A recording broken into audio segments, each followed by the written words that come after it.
Let's go to 1 Samuel 33 and 4. When David and his men saw the ruins and realized what had happened to their families, they wept until they could weep no more. This past weekend, we really dove deep into this topic of enough to make a grown man cry. Enough to make a grown man cry. I mean this, man, and this is I say this with no ambiguity. I need a break. I need a break. I don't know about y'all, but lately I feel overwhelmed with images that are draining. I'm so tired of seeing black brothers killed in the streets. The protesting, the weight of trying to support protesters, trying to be there for my community, trying to pastor people through a pandemic. It's enough to make a grown man cry. Even today, watching the funeral of that beautiful brother from Atlanta, Georgia, and to see another mother have to be strong. Another mother have to be strong. That in itself is enough to make a grown man cry. I want to jump deep into this, and I want to let's just kick this off real on a practical, plain level right here. Let's deal with the mythical myth that men don't cry. Men don't cry. Men don't cry. I want to go deep. Let's go here. Let's talk about some stuff that made you cry. I want to put you on the spot. Who want to go first? Some stuff that really peaked at your heart and kind of pulled some emotion out of you. There's been a lot of moments. One in particular for me, and I saw a lot of it even in the text as you were preaching this past Sunday, but not being able to provide for my family when I was homeless. That was, watching my father. I was raised by my father, so my story's a little different than I know a lot of men's, but, watching how he provided and how he was a pastor and how he was there. And for me as his son, to not be able to feed my family, to be homeless, the reason we couldn't go to his house is because I was too ashamed because I knew he had raised me to be a better provider. So definitely being homeless and not being there for my family was something that made me cry. Somebody jump in there. Somebody else. Anybody want to talk? I think one of the things I'll say as well, I think feeling like you're falling short of God's expectation. Wow. In those moments where God has called you to be something and you haven't become it yet. Especially when you have other people around you who seem to be living in what God has called them to. Going through those moments, I think, were one of the things that pulled out the most emotion in me. I'll never forget I'll never forget. You guys know my testimony. My oldest son is not by lady. He lives with me. I love him with all my heart. He's probably watching right now. Xander took him to football practice this morning. I'll never forget when he was a baby, his mom called me and said, Xander just used the pot. Man, I pulled over on the side of the road like a grown man. I'm bawling, crying, because I had to come to the grips with that reality that my son wasn't with me. And I think so many times as men, and I want to be patriarchal, and women, so many times as men and women, but more in a specific sense with men, people tend to think that we don't have emotions. Now let me talk about how ambivalent I am, because the moment you come out the womb and you start crying, they say what? Be tough. Be tough. So from 0 to 18, you tell me to be tough. Then from the moment I turn 19 and want to get married, you tell me to be emotional. In our text today, we see some real men shed some tears. Verse 4 says they wept until they could weep no more. In our narrative tonight, we see one of the most emotional stories regarding men and fathers in the entire Bible. To give you some context so you can respect the contents, David and his men are preparing for battle. They leave to go to battle. David had forsaken his promised land and sought refuge among the unbelieving worldly Philistines for over a year now. They had been living among the Philistines, so much so that he even joined the armed forces and was poised to fight and strike against Israel. I said this weekend, I want to say it again. The first thing we see in the text that literally leaps out of the text is a man on the run. And I want to talk about that because whether we like it or not, in our communities, there are so many men on the run. Somebody jump in on there. What does it mean to be on the run? Well, for me, Pastor, I think you find yourself in this space almost like Jonah when you're running away from responsibility.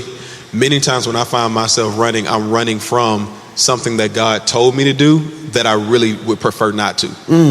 And I think for many men, being uncomfortable, maybe feeling unprepared. I thank God for a wonderful relationship that I have with my father now, but for many years we didn't have that relationship. And so becoming a father myself, I initially felt unprepared. And so if you're not careful, you'll run from that. Man, I'll never forget the first time I held Mike at home now. I got Mike at home, and this is crazy. I'm sitting there looking at him, and my mom goes home. Lady goes to the restroom. I'm sitting in the den by myself, holding Mike, and this overwhelming sense of, bro, this on me. This on me. And I'm just looking at him trying to make sure he's still breathing. That was enough to make me run. When we look at this particular text, why, I'm going to talk to my scholars in the room, why is David on the run? Somebody jump in there. So at this point, David is on the run because he's been anointed king at this point, and he has actually come into the service of Saul. He's moved into the palace. He's actually a part of his armed forces. And Saul knew who David was. Back in 1 Samuel 15, Saul originally went to war against the Amalekites. And when he fought them, God told him to destroy them utterly, and they did not. And that was when God's anointing lifted off of him. Let's stop. So I want you to catch this. David is living with the who? With the king. He's living with the king, but in this particular text, he's with the who? He's with the Philistines. He's with the Philistines. They are about to go fight who? The Israelites. The Amalekites. No, they're the Israelites. They're gonna go fight. God told Saul to do what to the Amalekites? Destroy the Amalekites. Destroy the Amalekites. How? He told him to destroy them completely. To wipe them off the face of the earth. And because he did not do what God called him to do, what happened? They came back and attacked David. They came back and attacked David, but more importantly, the glory Departed. lifted off of him. And I want to pause here and parenthetically digress that many of you right now, we have to get back in God's presence, because when we don't follow God's orders and his instructions, we risk not only losing the fight, but losing the glory. That's critical. He is on the run. He is on the run. And jump in there, Pastor Henry. He's on the run. I think another thing that I love about the book of 1 Samuel is that it's a book of choices. Is that in this book, we see so many dichotomies, so many comparisons between what happens when you do it God's way versus when you do it your own way. And so even when we look at David, you talk about a man on the run. One of the things that David also shows us is that there are some conflicts that just seem to find gifted people. Say that Even again. if you don't ask for them, if you didn't do anything for them, there are some conflicts that just find gifted people. And a lot of times it's not about who you are, it's about what you're carrying. And so here is David, he is the king. And so he just seems to constantly find himself in conflict. Now, some of them he has caused with his choices, but some of them have found him, like the one with Saul, simply because he was called. And here's what's crazy. David was on the run because Saul recognized him as his successor, and he possessed a tormenting spirit. Can you put this in your notice you're watching right now? Be careful when you're around toxic people, because David, yet he's not done anything to Saul, but Saul, because he possessed a tormenting spirit, caused him to lash out at David. I heard Dr. Darius Daniels say this and it messed me up. He said, be careful when you kill Goliath because you trigger Saul. I don't think you heard what I just said. Be careful when you kill Goliath because you trigger Saul. I'm going to say this and I pray 3 of y'all can receive this. I used to sit at home certain days saying, why so-and-so don't like me? And what did I do to them? You killed something. Yeah.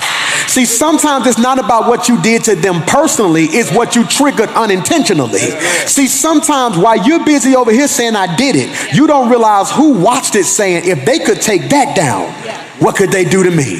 So that's critical. I love what you said. Sometimes you attract issues because of your gift.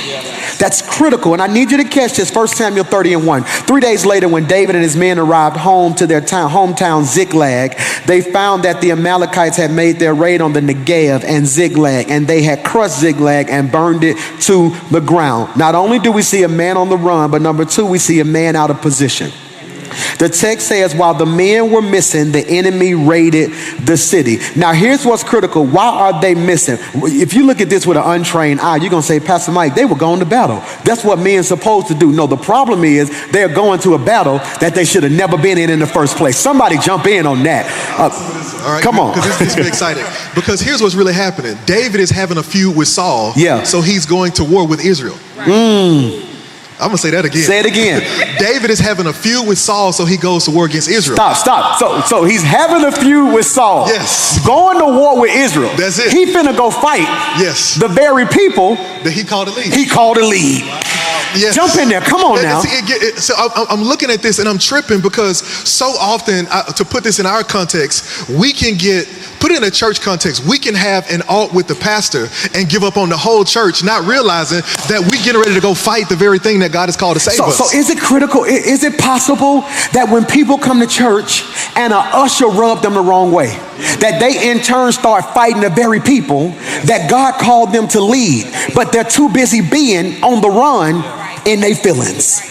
That's critical, isn't it? We see a man out of position. And this is so critical because as the head of our households, and I don't want to be patriarchal, but this is Father's Day weekend part 2.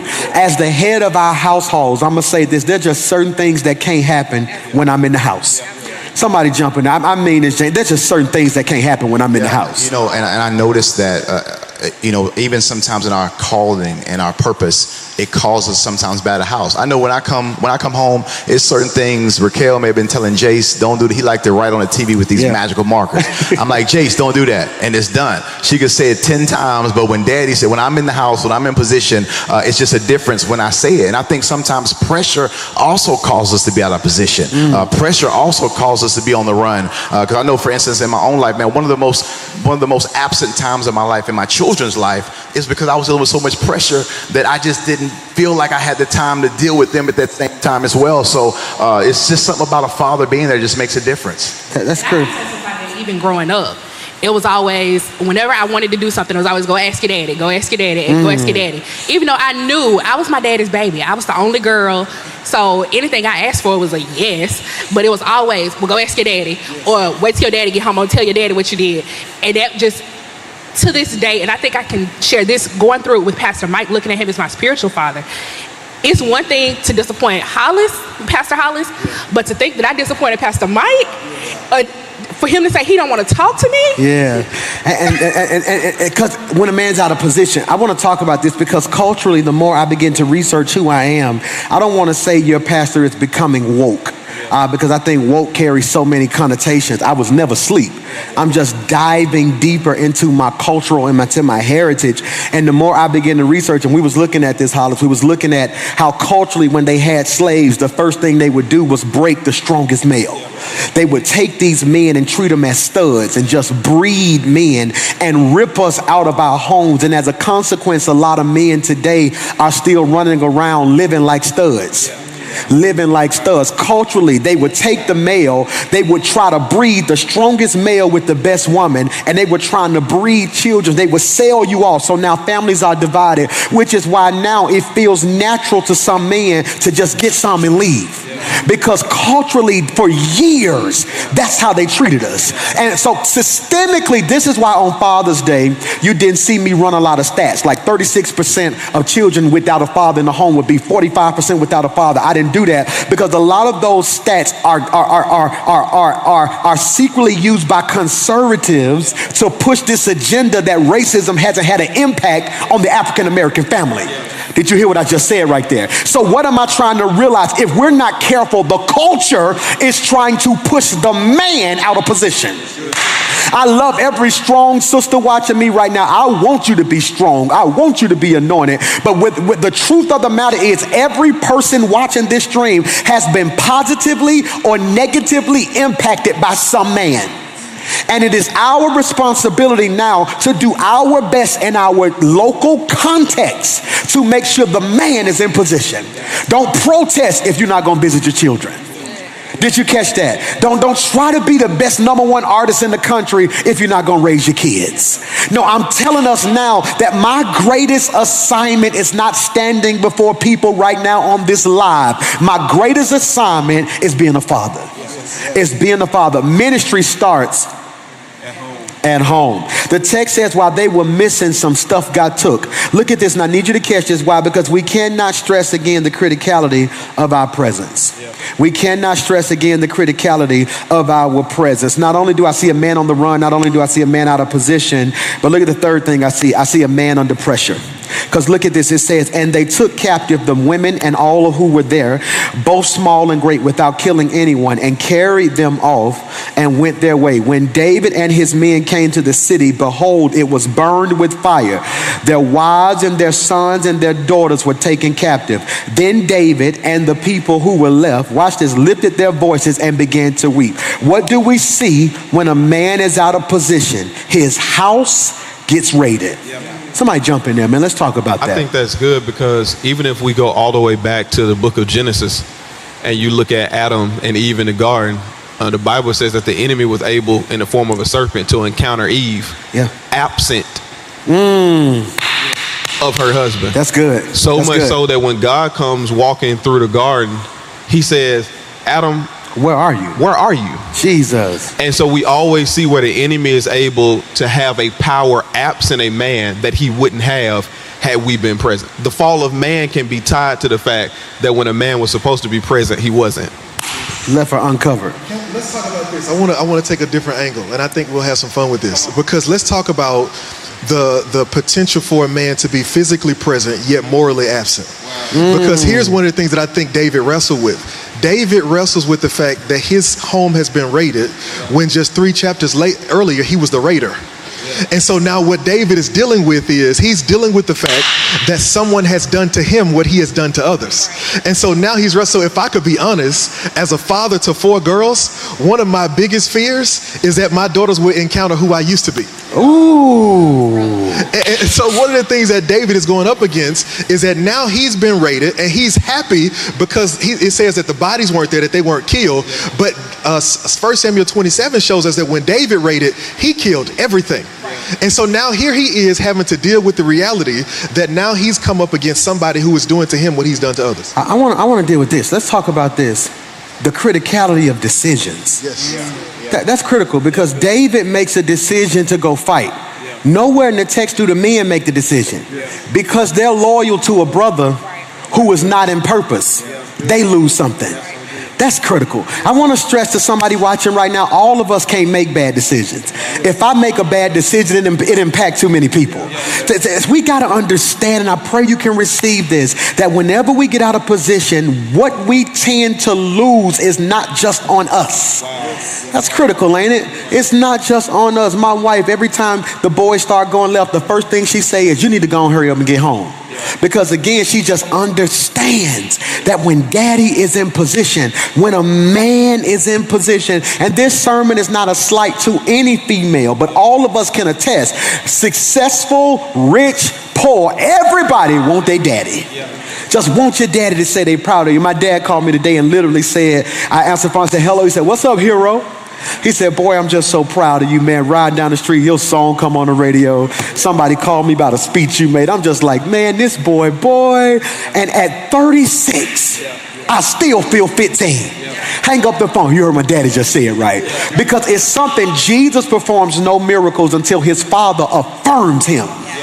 I want to submit to somebody right now. Let's talk about David's bio. He is under pressure. Let's just talk about this a little bit. Number one, and y'all dive in. I'm going to give you a scenario. You jump in it. Pressure number one. His daddy and his brothers mistreated him. The prophet shows up to the house and says, the king is in your house. What do you do when the people around you don't see what's in you? Somebody jump in on that.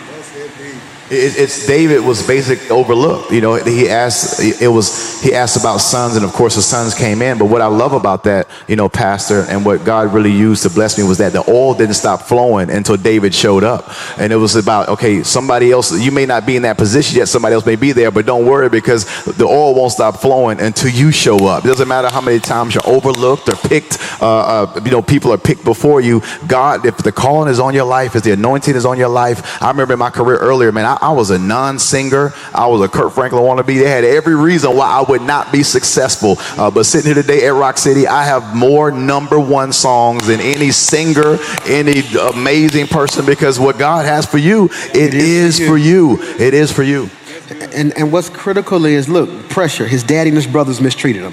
His mentor, Saul, was trying to kill him. That's a word to an entrepreneur, because so many of us want mentors and don't even realize mentors can't handle your success. One of the things I have to kill in me daily is pride.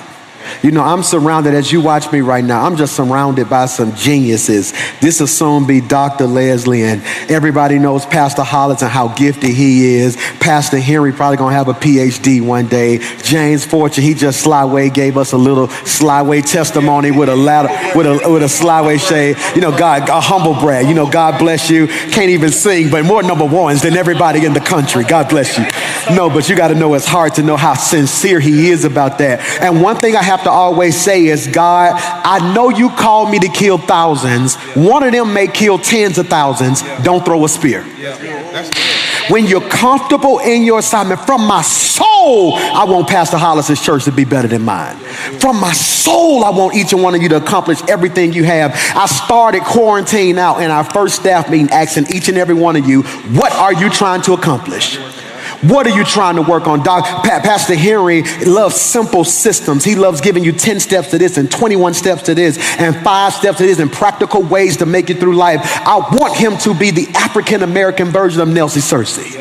I want him to be the simple systems guy that they call him in from across the country to do just that. James Fortune got an album dropping this weekend. I want that joint to be #1 across all platforms so we can say, God, you did it again. Do you hear what I'm saying? I can't wait to get the phone call from Pastor Hollis. You're not going to believe this, Dad. They just called me to speak at so-and-so, so-and-so, so-and-so. It's 36,000 people there. I'm not going to be on the phone saying stuff like, well, you know, they should have called me for that. You ain't even got nothing to say yet. No, they should have called me for that. No, because I realized the Bible says, if I be lifted up. In other words, he was giving us a principle that if you stop trying to be seen, stop trying to be the draw and just be a good lifter, that's when God will bless you. So his daddy and his brothers are mistreating him. His mentor trying to kill him. He's living his life on the run. He's living amongst people who don't even like him. His city has been burned to the ground. Now his family is gone. I came to preach to somebody who has so much stuff going on in your life right now. Truth be told, you got a right to have a breakdown. Did you catch what I just said right there? Because so many times, and this is what I don't want to be. Oh, thank you, Jesus. Here's what I don't want to be. I don't want to preach so much hope that we breeze past how they feel. I think we can do that sometimes in church. Sometimes in church we can tell you be strong, when sometimes we need to say you got a right to be weak. I tell you what, just lay on the floor and cry for a day. Let that out. The Bible says right there, it's right there in verse 4, then David and the people who were with him lifted their voices and wept until there was no strength in them to weep. What do you do when you ain't got no tears left?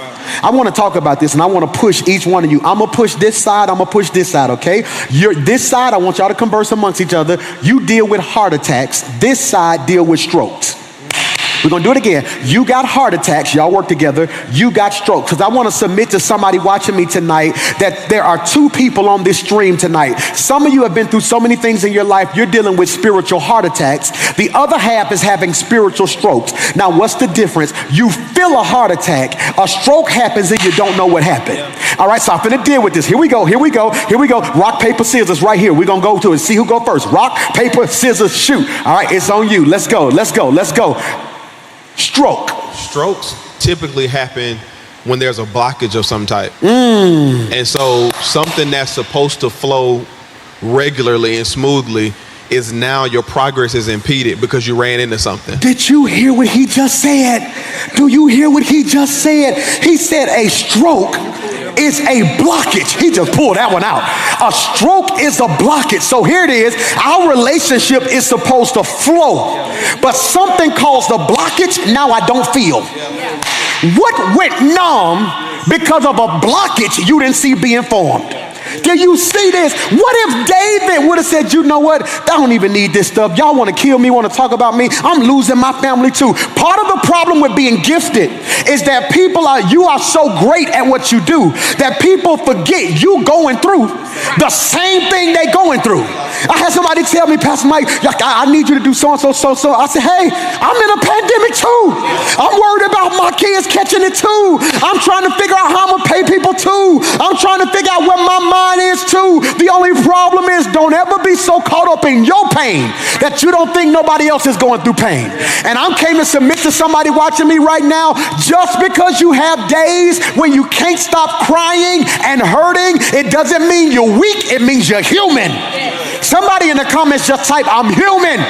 That's why I can shout on Sunday and might cuss you out on Thursday. I'm human, which is why I got advice for you, but sometimes don't know what to say to me. I'm human, which is why I said I'm done with them, but 2 months later be right back with them, because the good I would do, I do if not, but the bad I find myself doing. I am human, which is why I said I wouldn't smoke again, but when life got hard, because I wasn't spiritually grounded and didn't have disciplines, I ran back to stuff that pleases flesh rather than stuff that keeps my spirit strong, because I am human. Stop beating yourself up because you are having human moments. The problem is when we have human cycles. Blockage. Let's talk. Now, you're not off the hook, Leslie. Stroke. He said it's a blockage. What else do you see with a stroke? So typically a stroke is hidden. You have certain signs that appear outwardly, but you don't know it's happening until after it's happened. Which is why they ask you to start doing things. What are some of the tests they do? Quick tests to see if you're having a stroke. Let's see the smile. Look, oh my God. Come here. Say it again. So one of the tests is when they want to know if you're having a stroke, one of the quick tests they do is what? They tell you to smile. I want to submit that somebody who's watching me tonight, one of the greatest signs that you're dealing with a spiritual or an emotional stroke is that you don't have the ability to smile during pain. You don't have the joy that you used to be able to pull on. Let's talk about heart attacks. We're over here now. Heart attacks. Let's go. One of the number one killers of heart attack is congenital heart failure, which means it happens over time, over generations, things that have been building up, that it didn't start with me. It didn't start with you, but it's been generational. And if you look at what David went through, every stage was a buildup, was building up to where we led to. So one of the signs that you can see that David is suffering a heart attack is that we colonize with people who share our condition. And so David in 1 Samuel 22, we discover that he is surrounded by other men who are discontented. Yeah. So when something goes wrong, that contentment now turns towards him, because he's surrounded by people who all are sharing the same heart issues, because they're disregarded, they're in debt, they're thrown away. They're all people who have been looked over and pushed away. And because they've been pushed away, now here they come. When they get to a situation like this, the first thing they do is turn on each other. This is why, for everybody who's watching me right now, for everybody who can't figure out why it is for the first time in a long time, there are blacks, whites, Latinos, Koreans, and everyone standing in lines protesting, is because you are witnessing the colonizations of people who have the same pain. Their heart has been pulled on in a way like never before. Pastor James said that beautifully. He said it's happening over time. So the stroke, boom, it just hits you. The heart attack can be congenital, which means it's in your bloodline, which is why when you go to hospital, the first thing they say, you ever had somebody in your family? Generational. Generational. Now, who attacked? Let's go back to the text. Who attacked their families? What's the name of the group that attacked their families? The Amalekites. The Amalekites. Can I ask you a question? When Moses is on the hill and he got his hands raised, Joshua is in the valley fighting who? The Amalekites. So what do we see? We see an ancient enemy. Congenitive. Yeah. So didn't you say earlier somebody was supposed to wipe the Amalekites out? In 1 Samuel 15, just 15 chapters before this, God told Saul to wipe them out. Stop. So Moses beat him, but he didn't wipe them out. Saul beat him.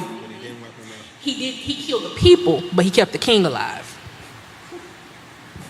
Girl, say that again. He killed the people, but he kept the king alive. Which means, for all of my preachers watching, this is how we prepare sermons, okay? So we got to take what she say and make it preachable, make it applicable. So historically, he killed the people, right, but he kept the king, which means what?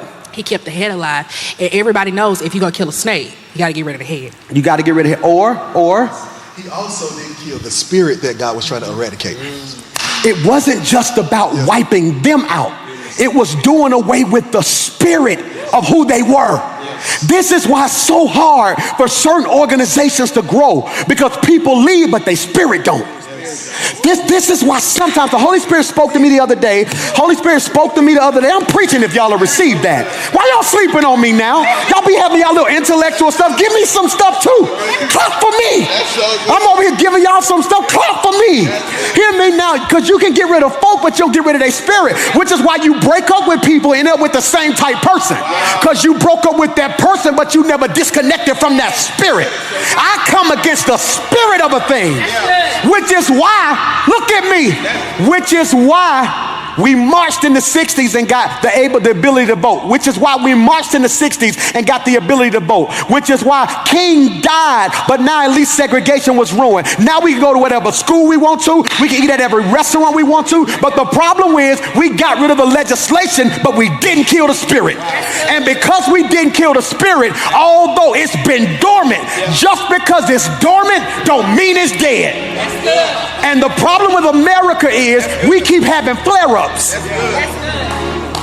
It is stuff that is dormant that we think is over. So because you live in a vanilla suburb, because you got an S550, because you're making 6 figures a year, because your family got a 401k and y'all can go to Florida twice a year, you actually think you've become something when you don't realize who cares if you come out if you don't kill the spirit. I need 100 folk watching me right now to say, as for me and my family, I'm killing the spirit off my family. I destroyed the spirit of poverty. I destroyed the spirit of divorce. I destroyed the spirit of lust. Anything in my bloodline that is not like God, I cancel it right.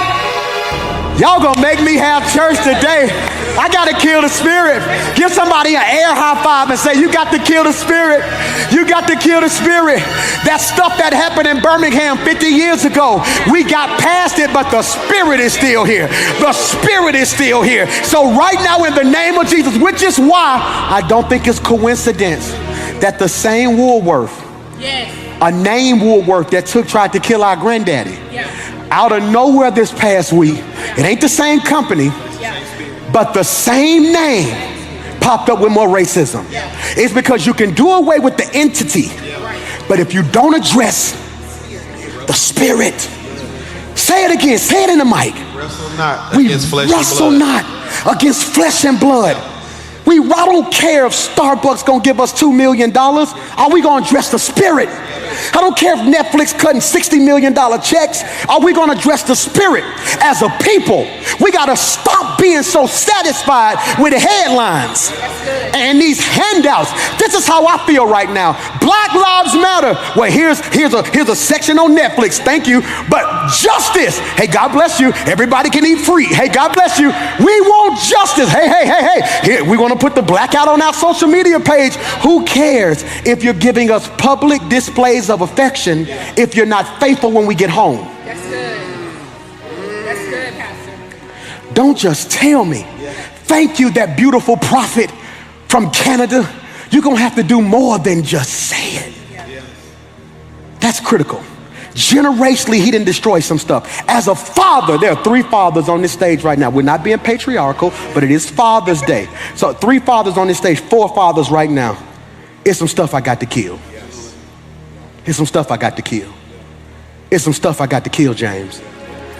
I love my son with all my heart. I had a child out of wedlock. If I don't deal with that lust in me, I don't know how it's gonna come out in my babies. I got to kill that. They handsome, they athletes.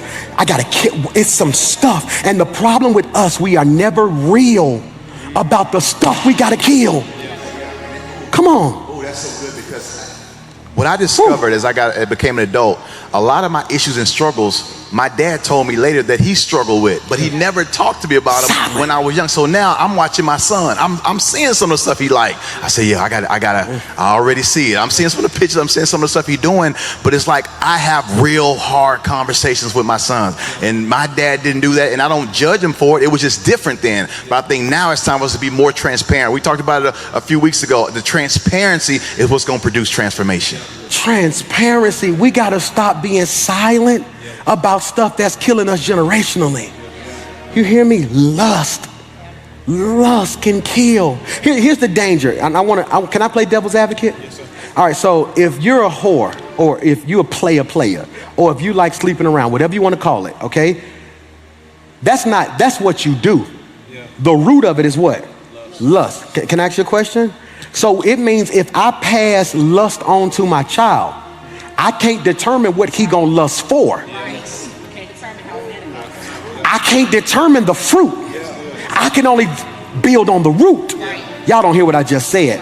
So what's another spirit we deal with? What's some stuff we got to kill as men? Let's be honest tonight. For me, one thing is the spirit of poverty.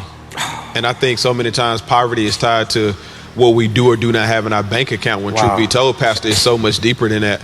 I remember you were up preaching one time and you kind of juxtaposed a scarcity mindset with a surplus mindset. Yes. And I wrestled with that for weeks, because I realized I've been able in some seasons to accumulate a certain amount of stuff, only to fall victim to the same decisions. And ultimately, poverty doesn't have anything to do with your deposits. It's about your decisions. And that's a spirit for me that it's got to die. It's got to die in my family. I think we have to overcome the lack of spiritual authority for men.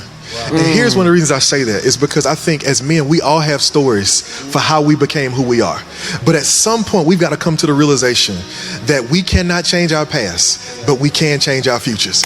I have heard too many men say as an excuse for who they are, that's how I was raised. You don't know what I went through. But we can never go back and change what we went through, but we can change what we're going to go through in the future. And I think if as men, if we don't take spiritual authority over our families and learn the ability to not just try to lead our women physically, but learn to lead them spiritually, learn to lead our children spiritually, learn to raise them up in the fear and admonition of the Lord. One of the things that blessed my life this week is that we caught my daughter had wasted a whole bottle of olive oil. And when we went in there to go and find out what she was doing, we discovered that she said, oh, I was praying for my baby sister.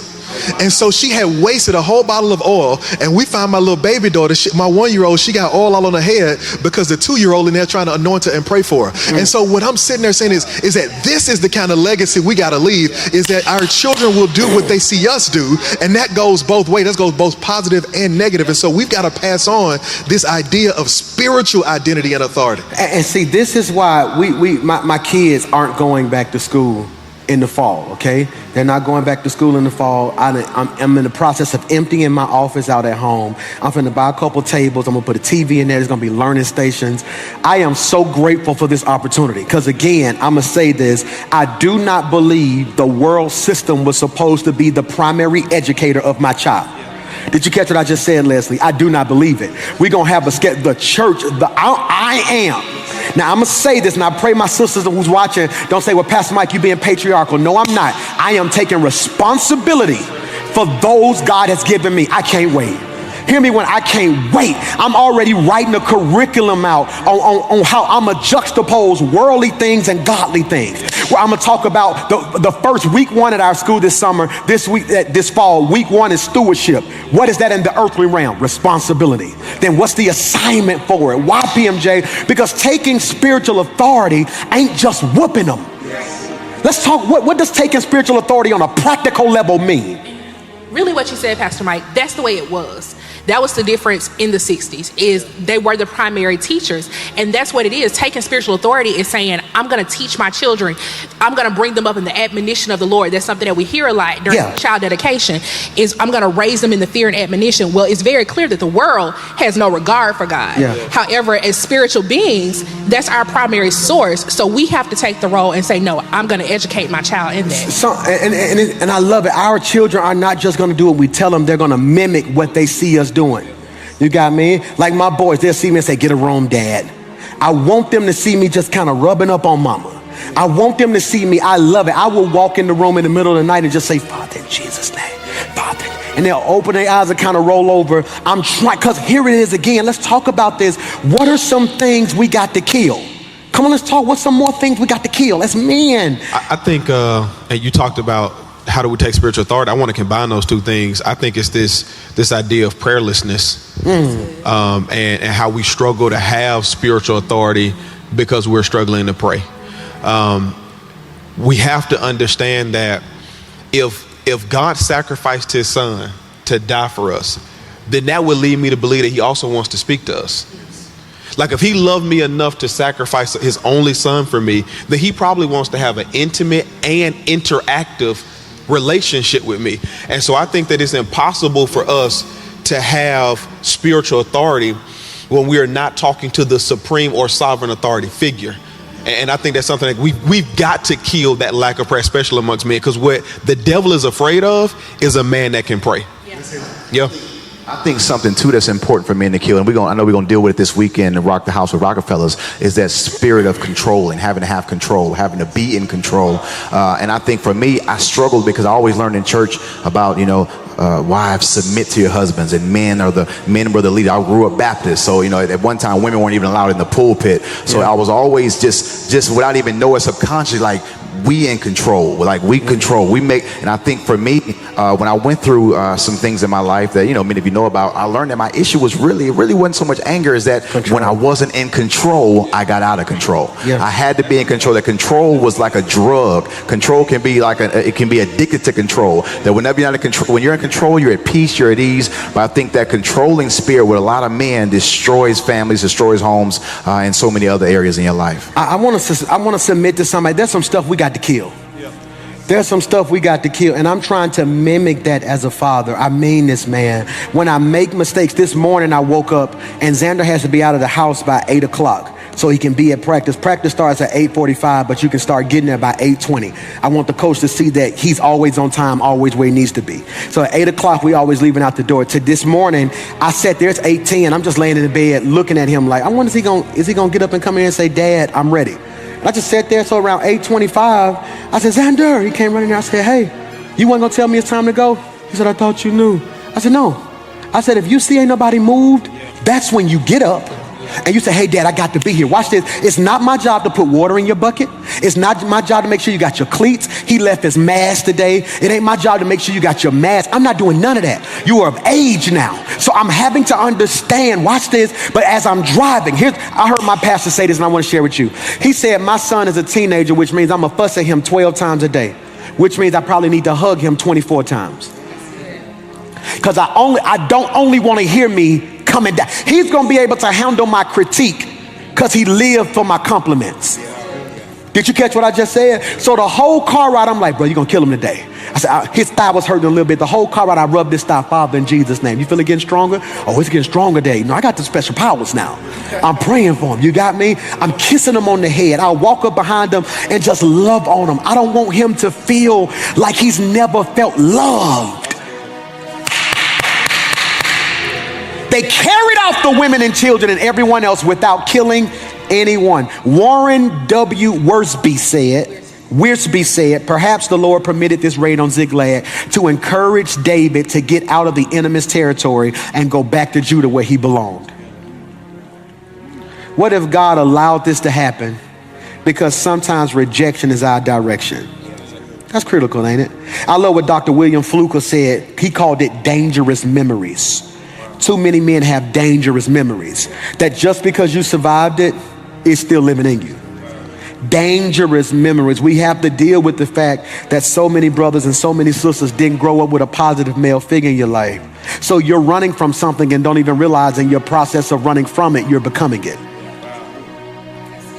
I don't think y'all hear me tonight, man. This is good. Let's go. We got to go because we'll sit here all night. Let's talk about this, man. Let's talk about this. Not only do we see a man on the run, not only do we see a man out of position, not only do we see a man under pressure, but we also see a man who understands there's power in his presence. Power in his presence. The men got together and said, we need to kill David. They were greatly distressed for the people that spoke of stoning him. This is critical. We followed you in the battle. We didn't agree with your decision. We followed you in the battle. Now our children gone. So they're meeting now trying to stone him. Every man for his sons and his daughters were grieved. Here it is. But David encouraged himself.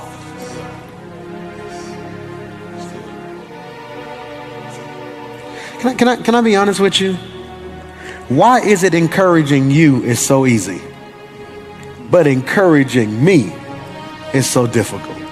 Can we talk about that? Somebody jump in there. We're gonna go. I think one of the things that we see with David is that David experiences something he's experiencing really for the first time.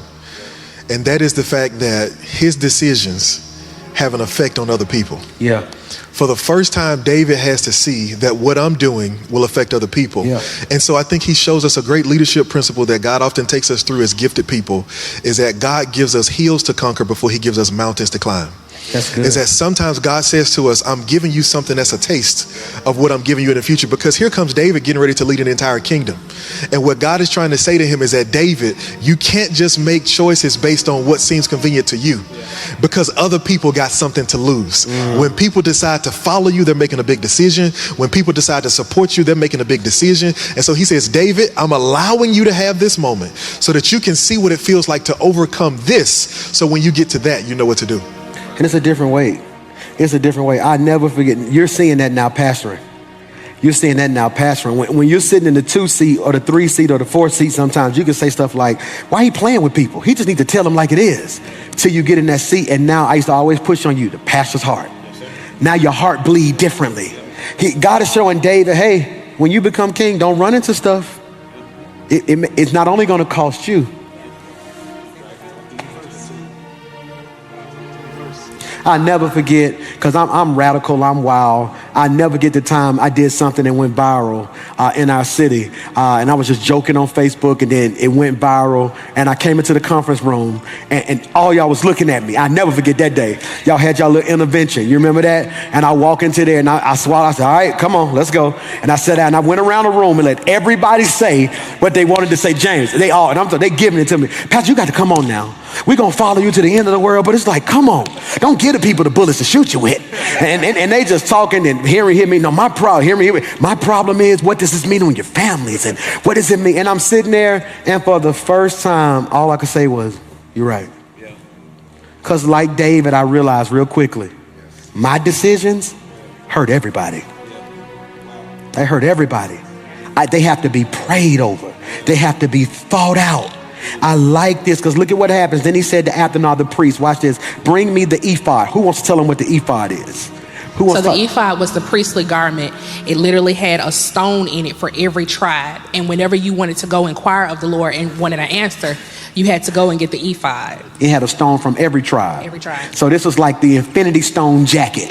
Yes. Every tribe. That's a great description. That's a great description of it. It is the Infinity Stone jacket. That's what you're telling me. Yes. So the ephod would sort of be like when the glory falls at our church. Yes. And I go put the jacket on. Yes. They don't even know what to call it at the Rock City. They go, oh, he put it on. He put it on. So he said, go get me my war clothes. Yes. It also contained the 2 sacred stones, the Urim and the Thummim. And these were 2 stones that we don't know how they worked, but somehow, whenever they were seeking an answer from God, there was some kind of reaction that the stones would give to let them know which direction God was calling them to go. So he says, bring me the ephod. This is critical. So Abthar brought it. Then David asked the Lord, should I chase after the band of raiders? Now I want to talk about, and I got to go because I'm running out of time. 1,100 people on Facebook, over 500 on YouTube. This is crazy. I want you to see this right now, okay? Why is this important? If my wife and my children have been kidnapped, ain't no praying. Let's stop being spiritual for a second. Ain't neither one of y'all finna be in there telling some, Father God, shall I go get my wife? Well, some of y'all may have to pray about going to get your wife. I don't know who I'm preaching to right now, but if you go home tonight, be like, she gone. Oh man, she gone. Dang, she gone. Dang, but no, ain't no praying. This reveals his spiritual maturity in the midst of calamity. We don't find out what you made of when you win it. We find out what you made of when you in pain. The text says he prayed and asked God, should I chase after this band of raiders? Will I catch them? And the Lord told him, yes, go after them.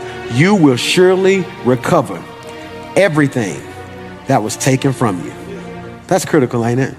I want to pause for a minute before I let them say something before we leave and declare you're going to recover all. I want to speak that.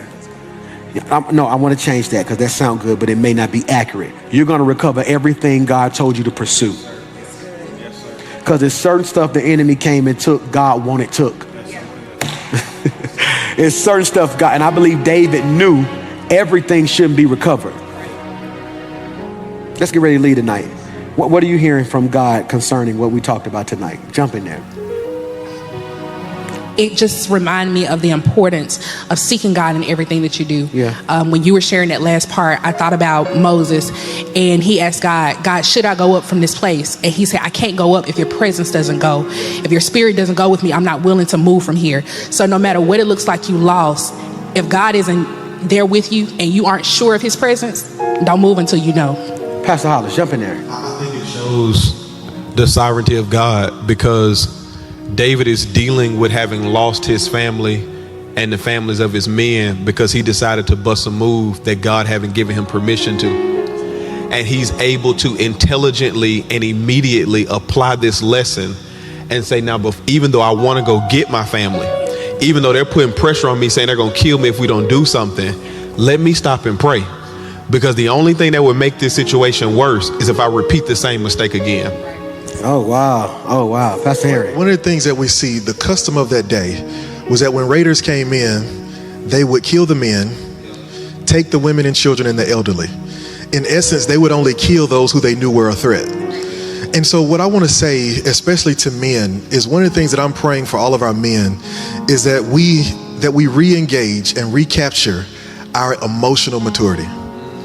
I think one of the attacks of the enemy is trying to keep men from being intimate. If he can stop a man from being intimate, he can pull him out of his spiritual relationship. He can stop him from being a great husband. He can stop him from being a great father, stop him from being a great leader. Because the moment we stop learning to handle our emotions, we stop seeing people as people. And so one of the things I'm praying for is that God would give men again the ability to really see that intimacy is not weakness, but it's actually strength. Pastor Hollis, Pastor James. Yeah, I see, if I look at David and like you said with the prayer, I see profitable pressure. I see pressure that we actually profit from. I look at some situations we would never leave if it wasn't for pressure. There's some songs like Big that would have never been written if it wasn't for pressure. Yeah. There's some places in our life that we wouldn't pray if it wasn't for pressure. And so I think I'm calling, all men, all people, all Rock City family, the world, to not look at pressure as a bad thing, but maybe there's some profit in the pressure you're going through, that maybe God's trying to push you closer to him, not further away from him. And that's what I'm praying and believing for. Say that again. What he said? Profit in the pressure. Profit in the pressure. Profitable pressure. That God is not taking you through this just to take you through it. It is painful, but it's profitable. It's painful, but it's profitable. And I want to prophesy, man, that yes, we have some things that we're going through that may not be comfortable, but they're going to be profitable. You got me? One of the things God's been dealing with me with, I heard the Spirit of the Lord tell me this week, God always gives you a word in part. He said, Michael, it's time to release your church. And I was like, ooh, what that mean? What that mean? What that mean? And what I believe the Holy Spirit was telling me was, Michael, you've built it. Now let them nurture it. Did you catch what I'm saying right there? I believe a lot of times what God is doing in our lives, I wonder who was advising David before he left for that battle. See, them the questions I have now going on 40. Who was he talking to? He told the priest to bring him the ephod, but where was the priest in the decision? Or was he so prideful at that season where, jump in there, come on, let's go. You just hit something, because I think David, again, he brings to the forefront the battle between our humanity and our divinity. David is divine enough to know where to get the answer, but he's so human, he don't always ask. Say it again. He is divine enough to know exactly where to get the answer, but he is so human that he doesn't always come and ask. Say it again. Say it again. He's asking God, shall I go up now? But as Pastor Hollis said, when he goes the first time, he doesn't inquire of God. He allows his circumstance to dictate his decision. And he shows us this wrestle that we have between the part of us that knows that God wants the best for us and he knows what to do, but also our humanity that's sometimes so prideful that when we make up our decision, we want to go and do what we want to do. Like, it's crazy. The priest is there the whole time. The priest said, you know what, I'm going with you. Like, the priest left Israel to go with him, and you never thought to pray before you move in with the enemy. The exact people who don't like you and just took you in, hoping that you would help them to destroy. It's crazy. We can do this all night. All night. Because again, David's challenge is that he's constantly fighting this battle of choices. Again, this book is all about choices. It's Saul who did it his way versus David. Saul, who was anointed by man, versus David, who was anointed by God. Saul, who was anointed out of a flask, which is man-made, Yeah. versus David, who was anointed out of a horn, who is God-made. It's this juxtaposition between how people do things and what happens when you make your choices. And this same David makes this choice to go this direction because he thinks this is the path of least resistance. Right. Never realizing that sometimes God wants you in the midst of hard things. Yes. That he leaves you in the territory with a Saul. Right. Because he needs to learn how to teach you how to handle it, because he knows Built in one day adversity. you're going to have an Absalom. Yeah. Yeah. He knows one day you're going to be on the other end. Right. That one day you're going to have to battle with that. And so sometimes he allows us to stay in difficult situations, and he says, don't run away. Right. I'm going to grow you away. Right.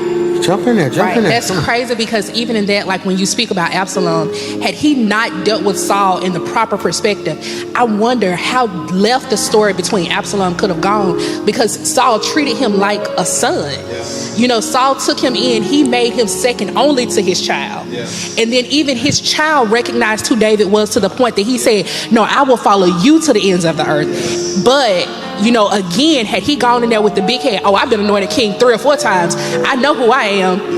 How would that have played out? James, jump in there. I see you, bro. Yeah, it was when you said something, I thought about, you said God keeps us in certain situations sometimes because he knows what's down the road. Of course, we see to the corner, he sees around the corner. And I just learned during this whole virus. Stop. Say that again, James. Come on. Yeah, we see to the corner, but God sees around the corner. And so what I learned during this virus, what I learned about this virus is that when you get vaccinated, they actually put some of the virus in you because it builds up your immune system so that when the real attack comes, your body, you're able to fight it, you're able to defend against it. And so for me, it was like, that's why God puts us. I believe that's why he lets us stay in certain situations, put some of that in us so that when the real attack comes, our spiritual immune system is built up. We can handle the fight, we can handle the pressure.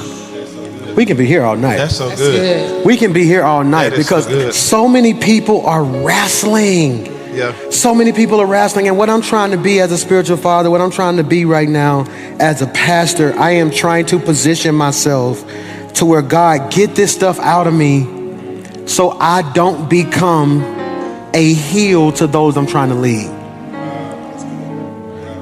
What happens if I take y'all to a battle we shouldn't be in? That's why when everybody was asking me to fight the church in our city, who made some comments, and everybody's coming, I knew something was going on. My page followers was jumping by the hundreds every day.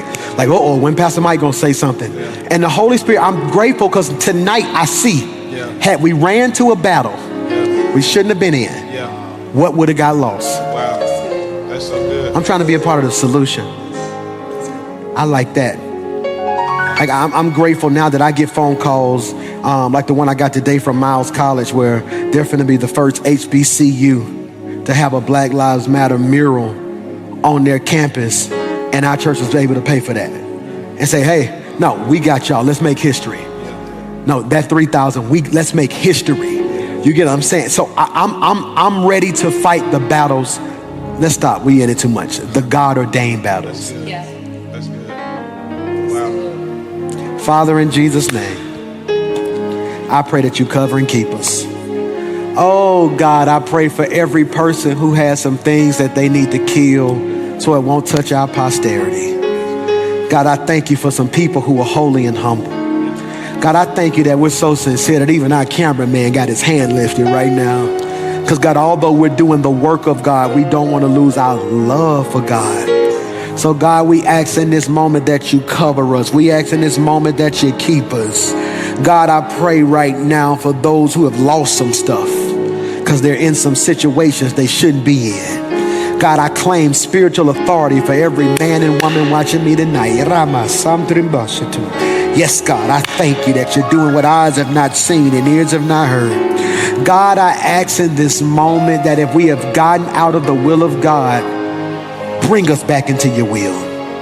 God, I thank you for grace, because the scripture says that he burned their city to the ground, kidnapped the women and children, but nobody died.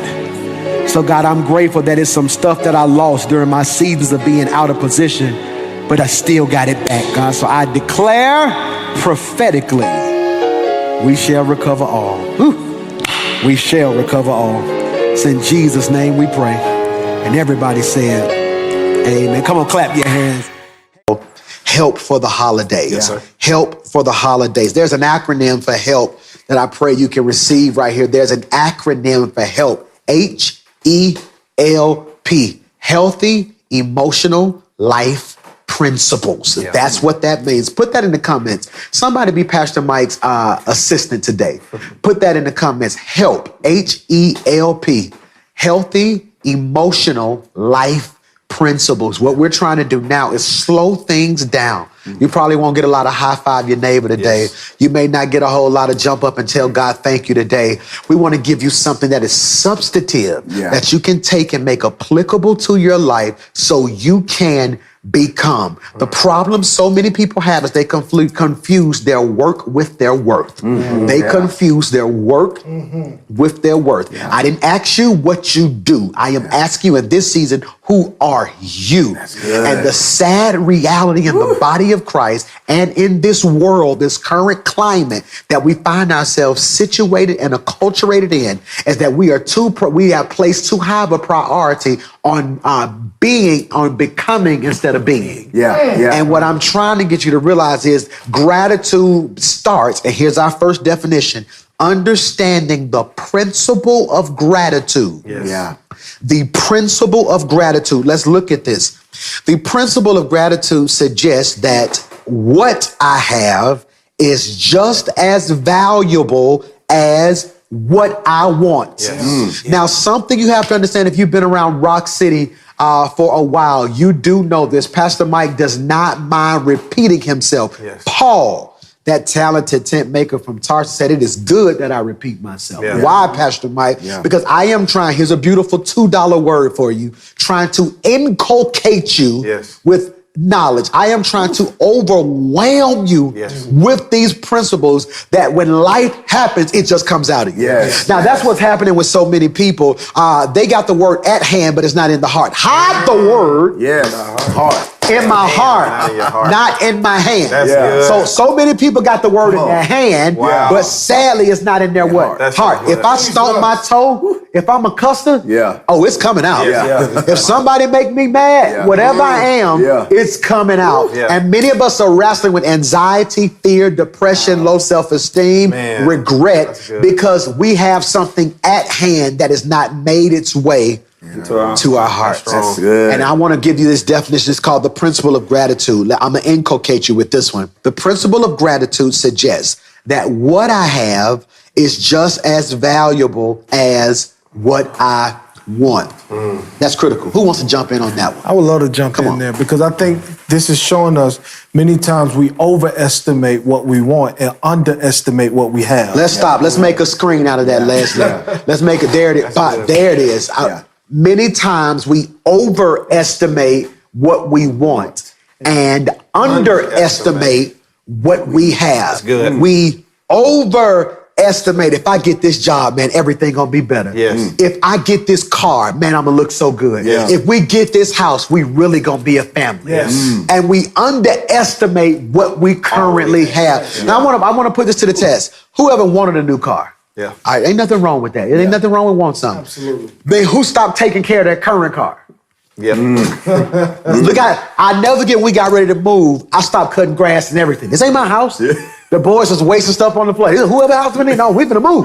Because we overestimate what we want, and we tend to underestimate what we already have. Jump in there, James. Jump in. And a lot of time I think it comes from us spending so much time comparing what we have to what other people have. So we spend less time thanking God for what we have because we're too busy looking at what she has, or looking at, like, I like how you put it last week about, we look at somebody's marriage and like, oh, I wish I had that marriage, not knowing really what's going on behind the scenes. You're just seeing what you're seeing on social media. But I think if we spend more time being thankful, God, I thank you for what you've already given me. God can trust you with what you have, and then he knows that he can trust you with more. And it's the equivalent. It's the equivalent of, when I look at this definition, it suggests the principle of gratitude, that it suggests that what I have is just as valuable as what I want. I want to take that a step further because the Holy Spirit just said something to my spirit. He said, Michael, you're putting too much emphasis on what?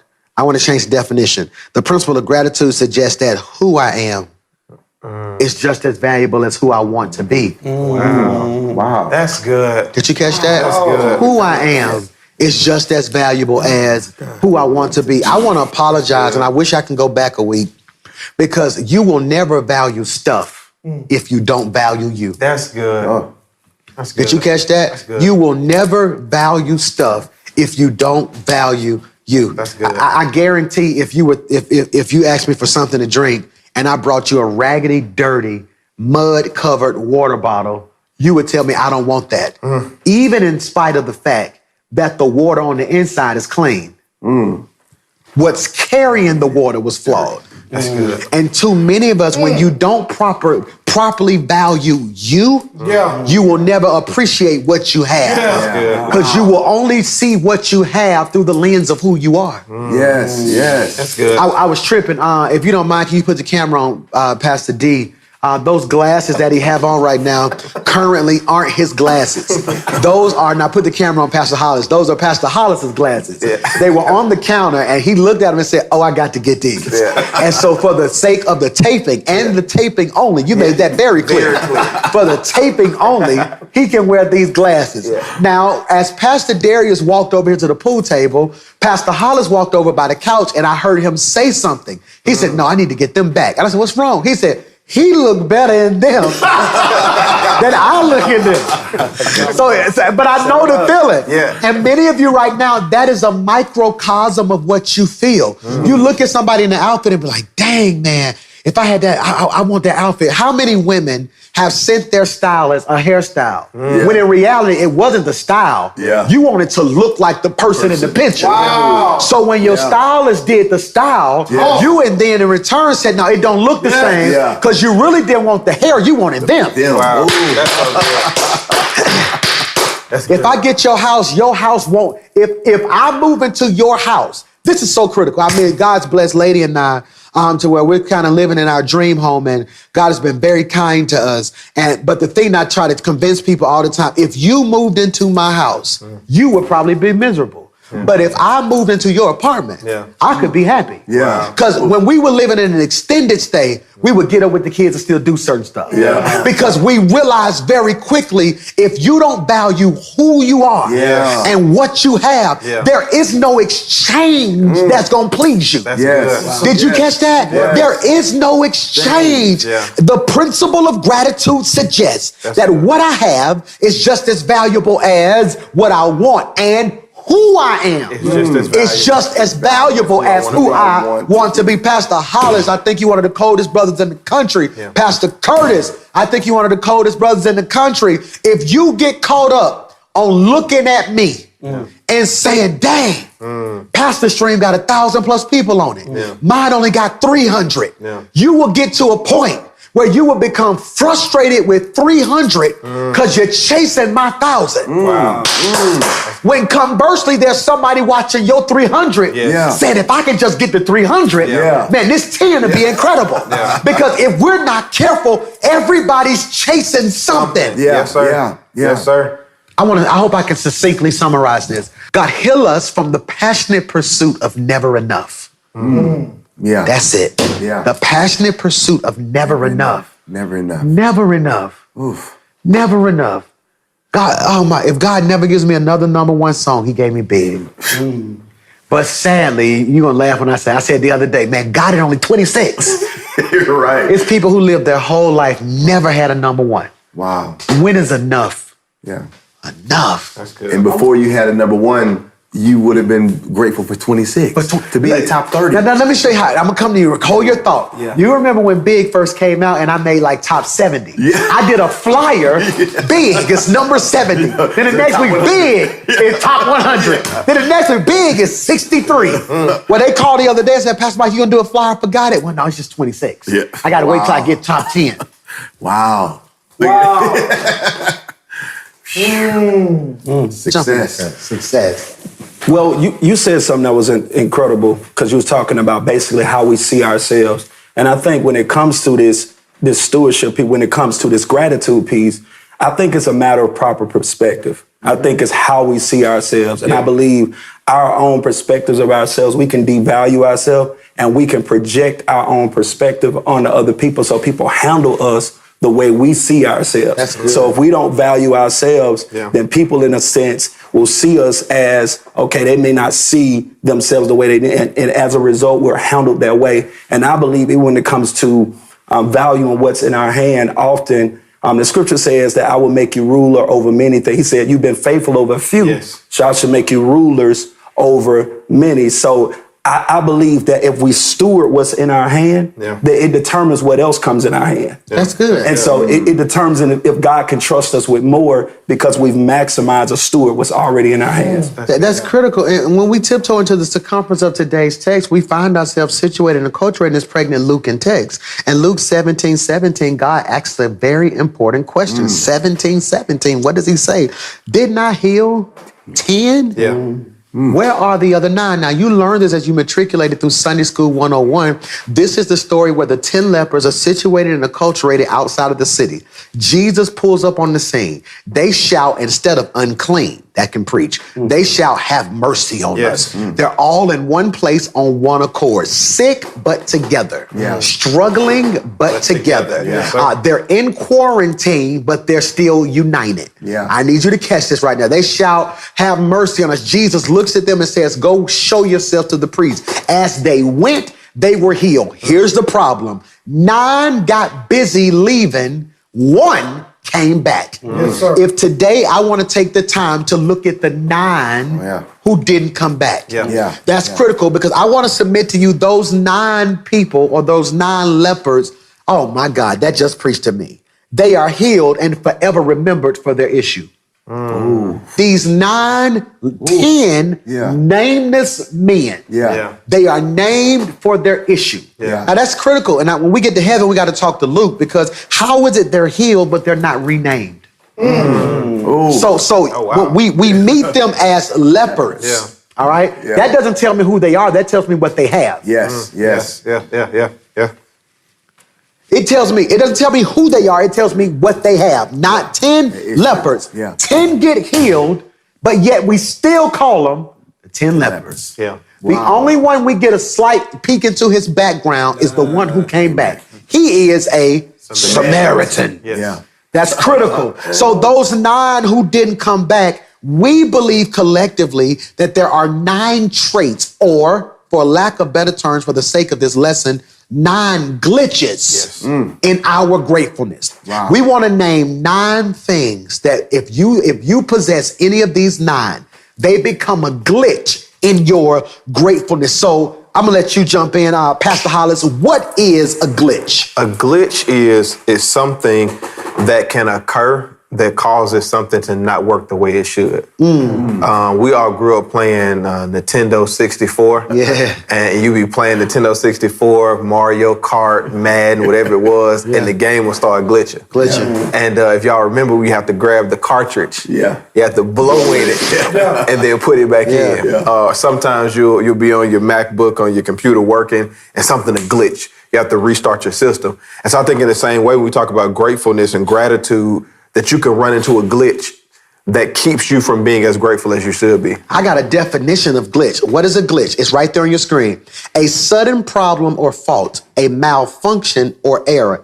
Let's unpack the second definition.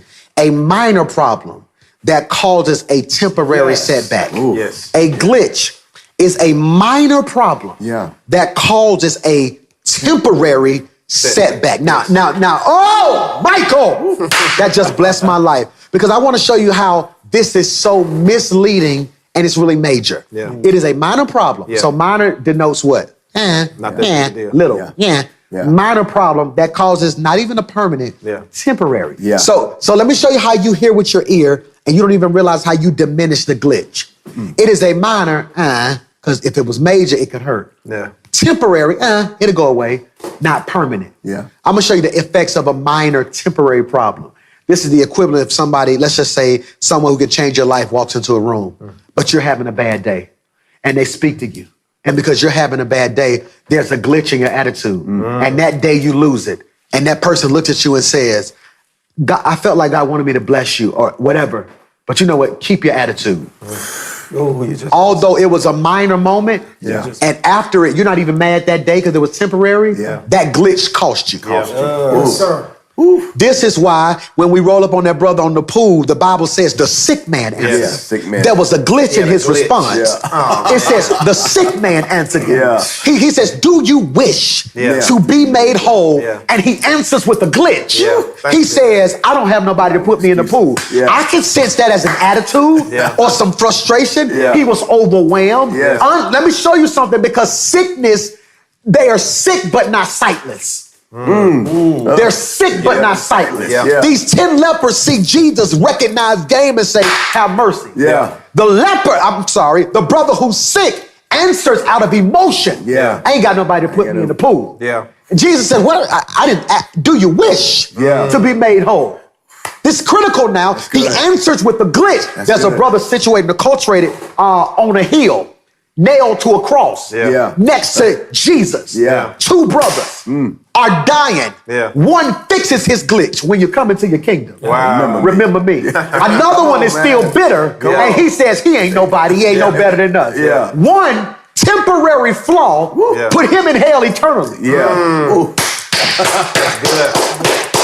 And if we ain't careful, the glitch, this is critical. It is the glitch. In other words, a glitch in gratitude is revealed when you feel gratitude without expressing gratitude. Yes, Yeah. sir. Yeah. Setback. Yes, sir. It's a setback. Yeah. A glitch in gratitude is revealed when you feel gratitude without expressing gratitude. That's good. Now, before we go any further, because I'm going to unpack that, I told you there are 3 phases to gratitude. Put it on the screen.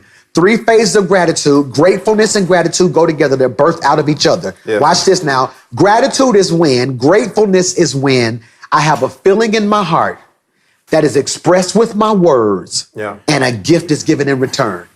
So let me make that make sense, Pastor Mike. I feel in my heart this warm feeling of, man, that meant a lot to me. Yeah. I say out my mouth, thank you.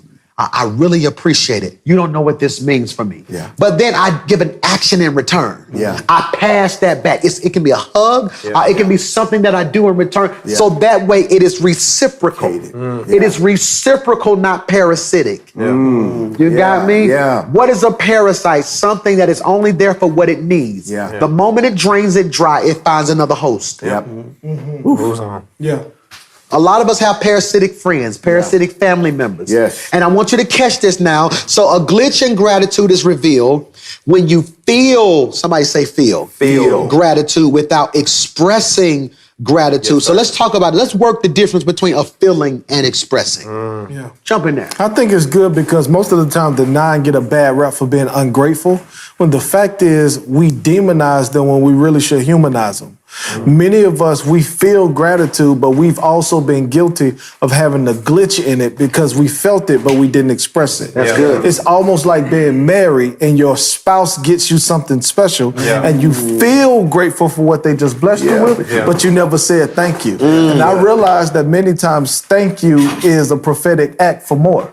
That when you learn how to say thank you, you can get even more because do I need to run that back? Thank you is a prophetic act for more. Yeah. Because many times, even with God, we say thank you before we even get something. But the very fact that we said thank you, it opens the door to receive what you're expecting. I love the fact that you use relationships to kind of steer this conversation, because I can't help but think that many times the tension that, maybe in my marriage, we don't call it arguments, we call it heated fellowships, is because there's this gap between what I feel and what I express. That's good. And as men, that's something that we trip on a lot. We'll feel something. Yeah. See, people want to give men a bad rap and say we don't have emotions. We have emotions. Yeah. The problem is not the emotion, it's the expression. Yeah. And I think many times in our relationship with God, that glitch is we feel that gratitude, but we don't express it. I want to push that men have emotions, we don't express it. What we feel, and women express. I want to argue that sometimes women express and emote. And because we don't do well articulating both, we take that as an attack. Wow. So good. It was crazy how you said thank you is prophetic. I went to the store. I'll never go to the store and not get lady something. In a sense of it, she sent me to the grocery store to get milk. I'm always going to come home with flowers every time. That's something I started when we were dating. That's something I started when we first got married. So if I go to the store, Publix, and anything, and don't walk back in that store with some flowers, she feel like something's wrong. You know, but I never forget. I stopped at one point because it became too common. I walked in the house with the flowers. I'm all happy. You know, I'm walking in with the flowers. And she just put them in the vase and kept doing what she was doing. That said to me, okay, she don't care about that no more. Then when I stopped, she expressed. Wow. Your lack, and baby, I love you from the bottom of my heart. I want to make it very clear. I'm going to get them flowers for the sake of the message. When you didn't express gratitude, it sent a message. I want to argue, what if the blessing ain't came? Because you didn't thank him for the last one. And you were saying, I'm good. Man. Gratitude without expression is manipulation. But it's also, like you said, it's prophetic. And I want to talk about this feelings versus expressing. What good is feeling something without expressing it? What good is feeling something without expressing it? I want to argue that many of you right now, even in your worship, man, what all God has done for you, how can you still struggle with worshiping? That's good. Now, why does a worship leader have to be a cheerleader? Lift your hands, give God glory. Thanks. No, I'm gonna stop right now in the middle of this message. If God has been good to you, you ought to express it from your living room. If God has been good to you, something in you ought to just say, God, I thank you. God, I honor you. God, I love you. Jesus asked, didn't I heal 10 men? Where are the other 9? In Luke 17:17, Jesus asks a question, not to receive information, but to give revelation. When your computer system glitches, you have to do a diagnostic test to see where the problem is. And today, we would like to perform an internal diagnostic check to see what in us is malfunctioning, because I've lived long enough to know that the more I walk in this flawed world, dealing with humans, dealing with my own insecurities, I develop glitches. Now, you brought up the Nintendo. I'm gonna take it a step further. Let's go PlayStation. Let's go PlayStation. When your PlayStation disc mess up, you can't blow it. Now, you remember Nintendo, you had to you put it in, or if you was a boss, you stick it in real good, and then you put the other Nintendo cartridge over the top of it. Remember that? All right, but with PlayStation, you can't manipulate it like that. I discovered my disc started glitching when it was scratched. Wow. Now, what's crazy? My disc started glitching when it was scratched. Now, here's what's incredible. You couldn't see any scratches on the front because it wore a label called Christian. I'm sorry. It wore a title. It wore a title. It wore Michael. See, I can't see the scratch on the beginning because it had a title, or it had money, or it had a nice car. It was covered. But if I looked at the back and held it to the light, you could see the scratches. And I came to submit that too many of you watching me today have a good cover and a scratched back. And because of what you've been through, you're developing glitches. You don't buy a game out the store and it glitch. It glitched because it's been used. It glitched because it's been used. It glitched because, now watch this, used gets a bad rep. Because when I say it gets used, you thought negatively all the people who've been using me. But I got some glitches because God used me. That's good. See, if I put that game in my PlayStation, because it's spinning, it's gonna develop scratches because it's the natural cause or the prerequisite of being used. It is a byproduct. See, what I wish we would have did was, when you got called by God and you started shouting for favor, I told you favors on your life. Favor. What I should have said, this is how we need to preach, Pastor Holland. Somebody shout, favor, favor. I got it. I got it. It may come with scratches, glitches, haters. Family may leave you. Other side effects. We need to put some disclaimers on these sermons. Hear me when I say this, because we are developing glitches and don't know how to deal with them. Let's deal with a couple of these glitches before we go today, okay? What is your glitch? Glitch number 1. 9 got saved. 10 got healed. 9 kept going. 1 came back. 9 glitches. Glitch number 1, entitlement. Entitlement defined is, put this in your notes, I demand things that I have not earned. That's so good. You want to unpack that? Yeah. I demand things. I have a glitch called entitlement. That's so good. When I demand things, Jesus, that I have not earned. Yeah, I heard you say one time, entitlement is an infection. Only blessed people got it. I said that? Yes, I heard you say that one time.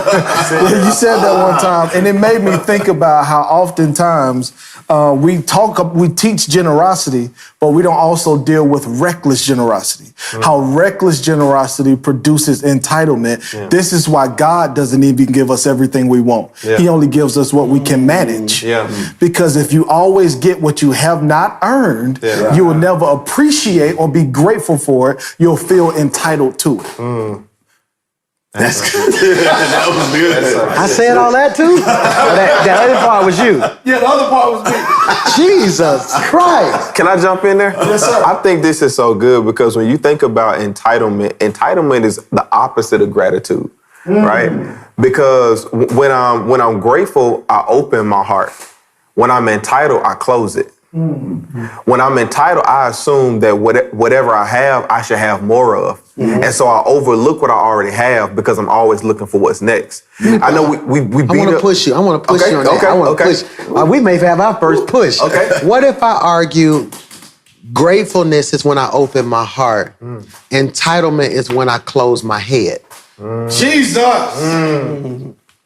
It just leveled up. I think. Yeah. Because so You can look at the Come on, jump in there. the etymology of the word entitled. Yeah. Like title really talks about the labeling or a crowning of something. Yeah. So for you to even talk about the closing of a head, you in whatever that crown, you trap yourself in that label. Yeah. That's crazy. I think that's good Jump in there. because I'm tripping about the prodigal son, and I know we beat him up a lot, but I can't help but look at that story and see entitlement. Yeah. You know, he's got this rich father. He knows he has this inheritance coming, and rather than waiting on it, he demands that it be given to him now. He felt entitled to it, and I think one problem with Christians is that we can become so prophetic that it can force us to be entitled. Because we get this glimpse of what God is gonna do, and I get this glimpse of how God is gonna use me. I think I don't have to work for that. I don't have to wait for that. We I don't have start to earn forming that. how it's come. And I want it now. Now. Yeah. Rather than developing the patience to wait on it. And what's crazy is that prodigal son, when you look at that brother, even though it's a parable, we can take that principle and make it applicable to our lives. When you see that prodigal son, instead of being grateful for a daddy who was prepared, he becomes entitled for a future he hasn't earned. Yeah. Ooh. That's good. That's critical. I want to look at James 4. What causes fights and quarrels among you? Don't they come from your desires that battle within you? You desire but do not have, so you kill. You covet but cannot get what you want, so you quarrel and fight. You do not have because you do not ask God. When you ask, you do not receive, because you ask with the wrong motives, that you may spend what you get on your pleasures. Wow. So we have to check motives. Yes. That's so good. That's critical. Entitlement at the root is a check of your motives. Wrong motives. Yeah. The wrong Good, motives. sir. That's good. Did you catch that? It is the wrong motives. That's good. So we look at these 9 glitches. Let's say one brother didn't come back because he felt entitled. He felt entitled. Yeah. He felt entitled. So let's do this deductively because the Bible doesn't tell me how long they've been there. Yeah.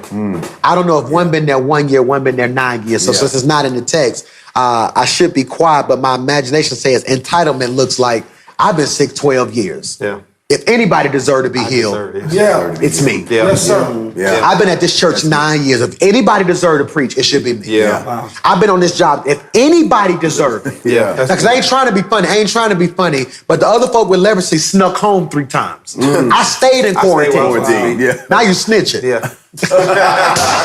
Snitching and glitching. Yeah, snitching and glitching. Snitching and glitching. Yeah. No, if anybody deserved it, it's me. I paid my tithes while they was clubbing. Yeah. Yeah. Now you self-righteous. Yeah. Yes. Yes. They sleeping with everybody. I'm at least keeping myself. Yes. Entitlement. Glitch number 2. Glitch number 2. Well, I'm going to go to James 4, 1-3. Look at the Message version. Where do you think all these appalling wars and quarrels come from? Do you think they just happen? Think again. They come about because you want your own way and fight for it deep inside yourselves. Stop. All of this comes because there's a fight happening deep inside of yourself. Yes. Did you catch that, Kurt? Jesus Christ. There is a war happening within. Yes, yes. Come on. And many of you right now help for the holidays. Wow. As you get ready to go around family, if you're going around family, if you get prepared to quarantine, as you prepare to deal with the reality that you probably can't afford a PS5. Hear me. Don't let your child drive you crazy over no PS5. Tell him to get his grades up. Or if they do have good grades, my son literally just texted me and said, Dad, the internet's out. I don't know what's going on. I text back, pray, go to bed, leave me alone. You're not gonna have me stressing because you can't get on Netflix. Yes, yes. No, I am prioritizing my life right now. I am not about to live under the weight and bondage of what you need when it's not an emergency. He says there is a war happening within. You lust for what you don't have and are willing to kill to get it. Yes.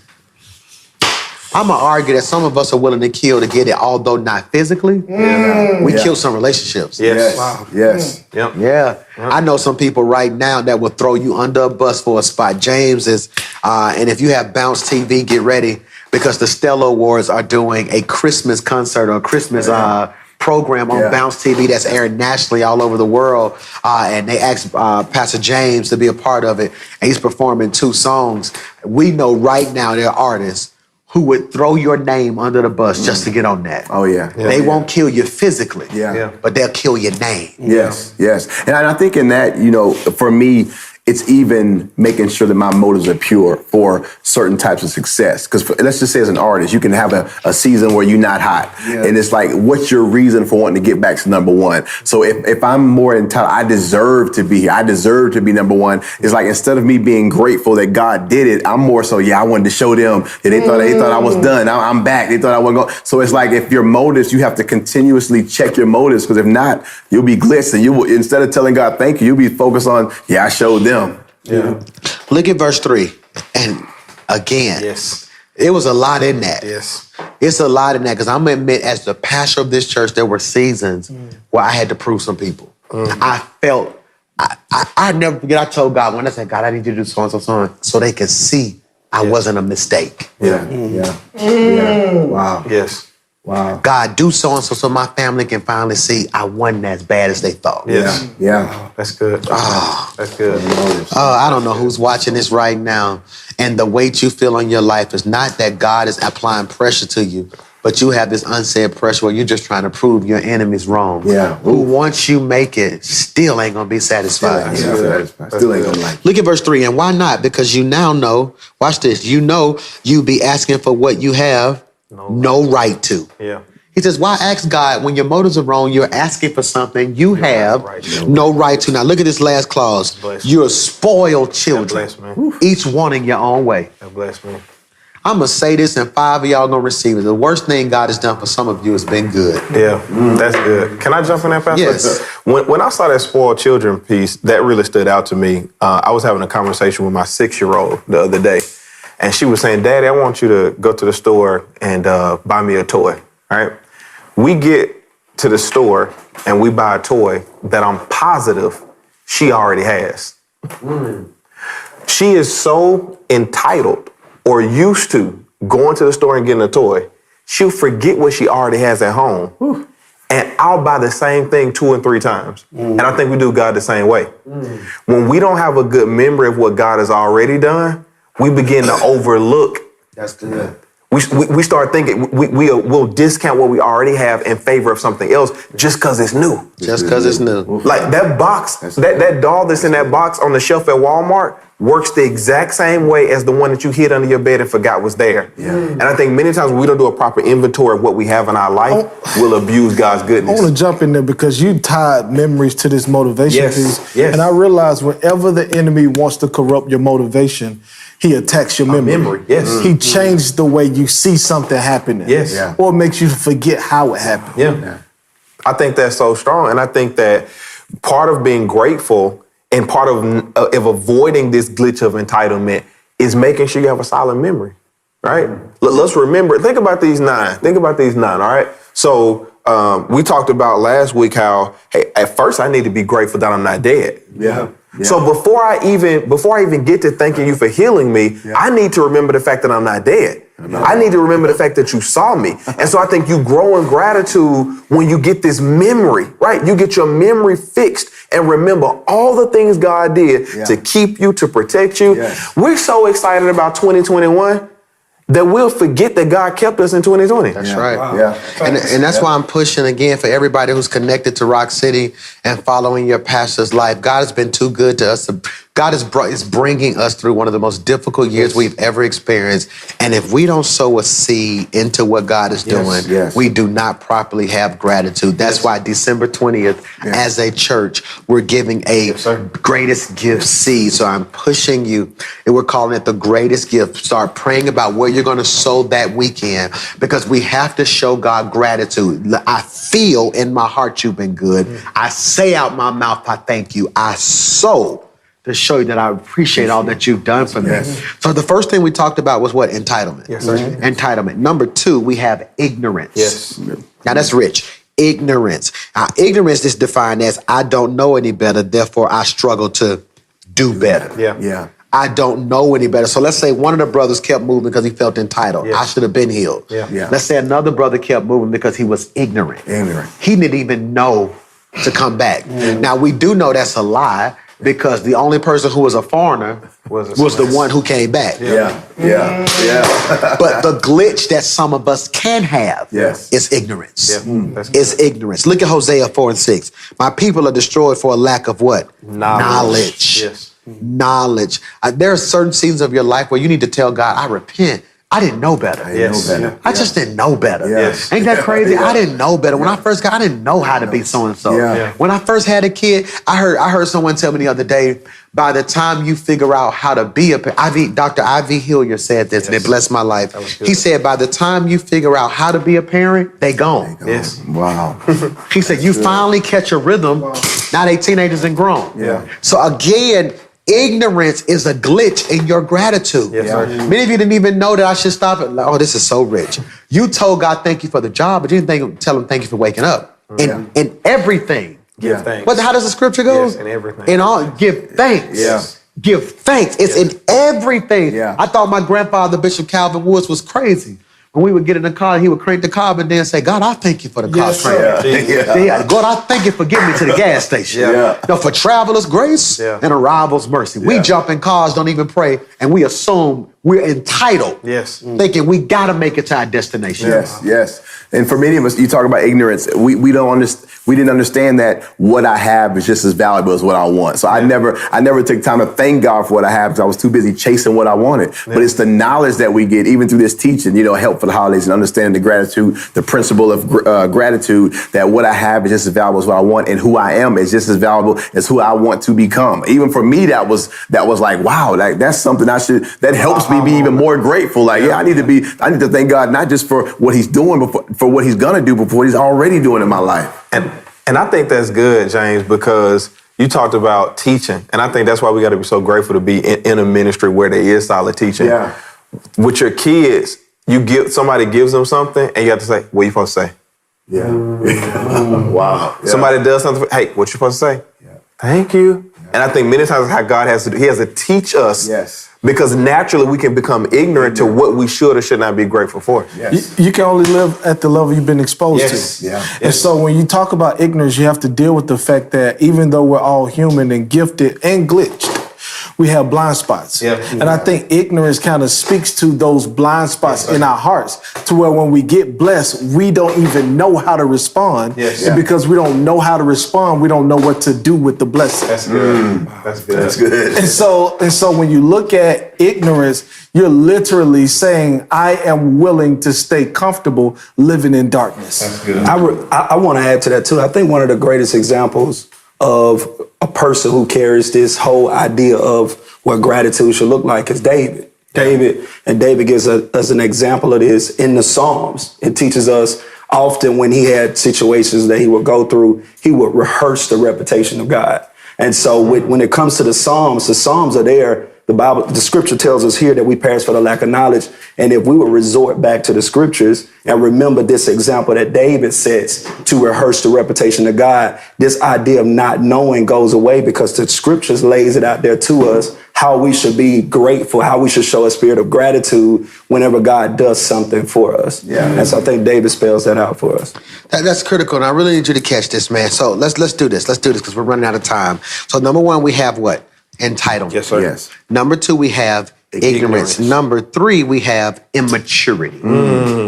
Immaturity, the 9 glitches of gratefulness. Immaturity. Yeah. Immaturity means I shrink people, places, and things to the size of my soul. Yeah.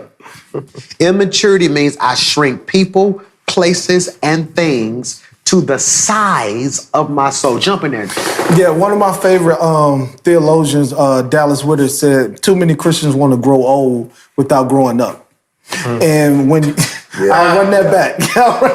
And so many times Christianity gets a bad rap because people get saved for a long time, but just because you've been saved long does not mean that you're strong. And so we confuse time with maturing. And so when you look at this whole piece with immaturity, God can give you big opportunities, big people, big relationships, big favor. But because you're immature, you shrink whatever he gives you to the size of your soul that you can manage it according to your level of maturity. I wish above all things that you would prosper, even as your soul prospers.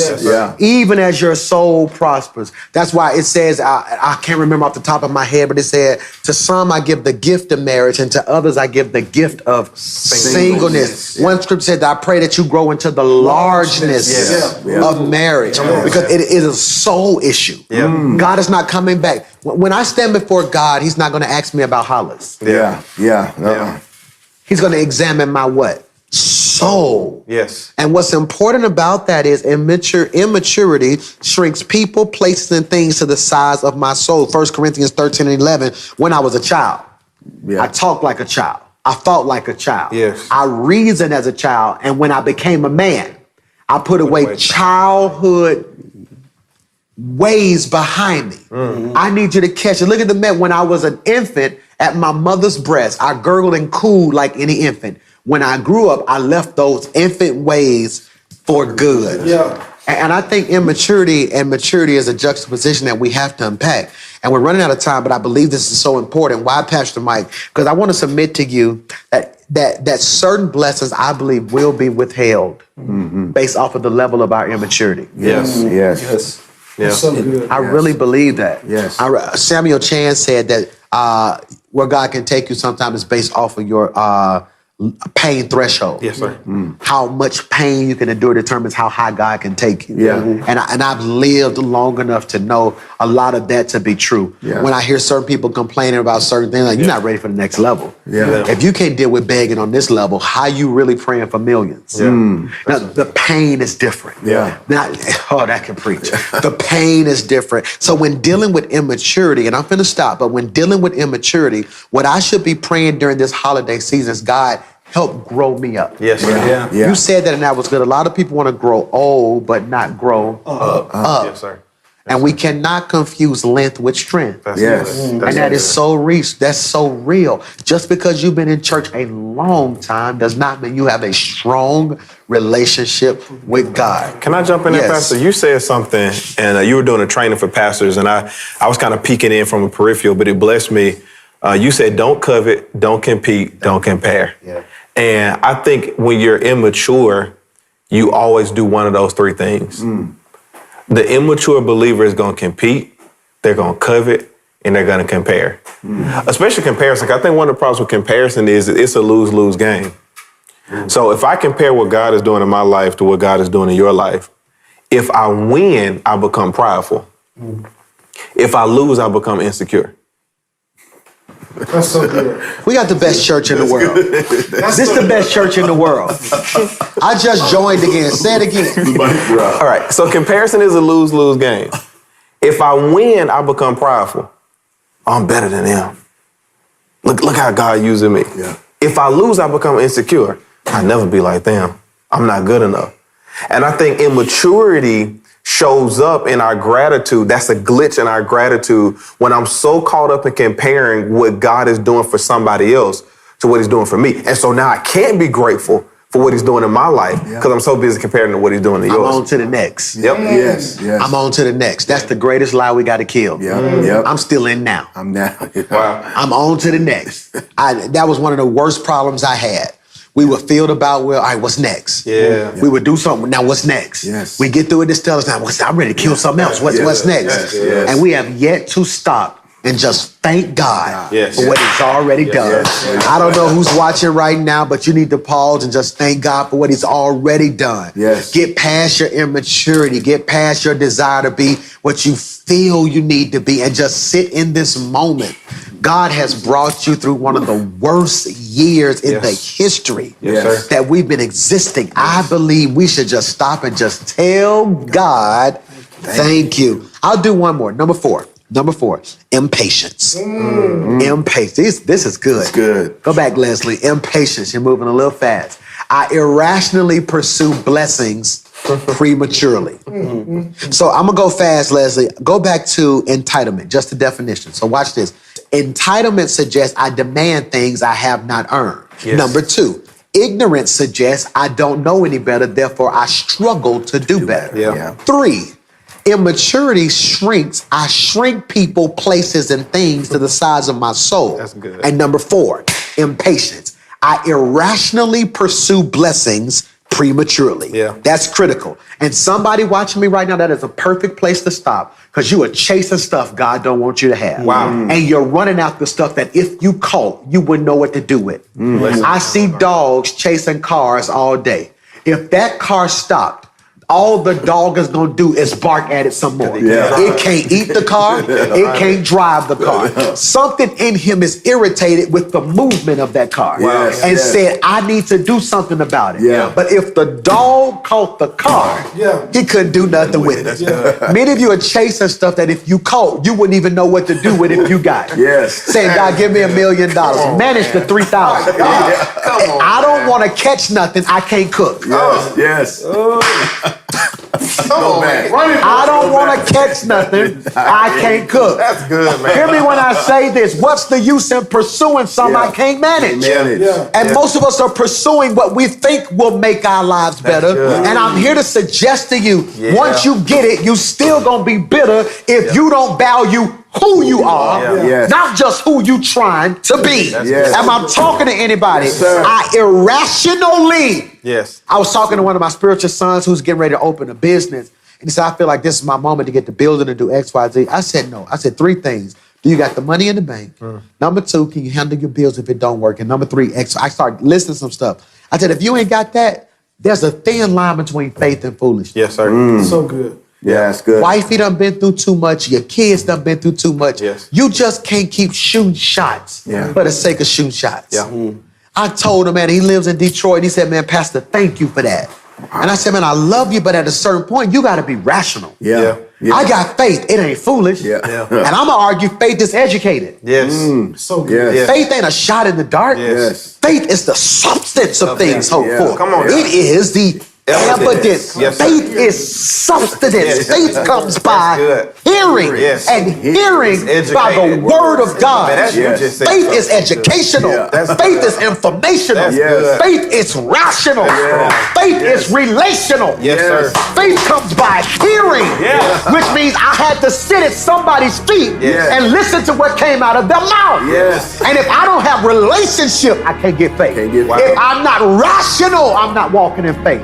If I don't have the right information, I'm not moving in faith. And many of you are making irrational moves. Quitting jobs with no plan. Talking about faith. Stop making irrational moves and then putting the pressure on God to fix your foolishness. That's good. That's good. That is Pastor, good. I gotta add to that. You better jump in it with the same intensity I'm in, or you better leave it alone, because I'm on one. You have to turn your volume volume up. Turn your volume up. Well, the reason why a lot of us, the heartbreaks, the pain, the suffering, the things that we're enduring now is because we pursue without permission. Let's go. And so because of now we're having to deal with the consequences of not praying about certain choices we made. And it's because we made irrational decisions without consulting God. And so as a result, now we're having to undo, or in a sense try to fix the bad choices that we made because we didn't go to God first and get what you said, having the information. We didn't get what we needed from God in order for us to move forward in the thing that God called us to. We end up chasing things that he never intended for us to have. Never pursue without permission. Don't pursue without permission. Never pursue without permission. And I want you to catch this now. Immaturity shrinks people, places, and things to the size of your soul. But impatience is irrationally pursuing blessings prematurely.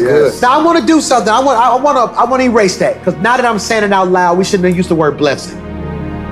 I know what we meant. When we were writing this, we meant stuff. Because everything that, because we talked, oh my God, we talked about this, biblical good. Biblical good defined is that which is beneficial, not just enjoyable. So what we should say, and let's do it like this. Impatience is our irrationally pursued, stretch out blessing, things prematurely.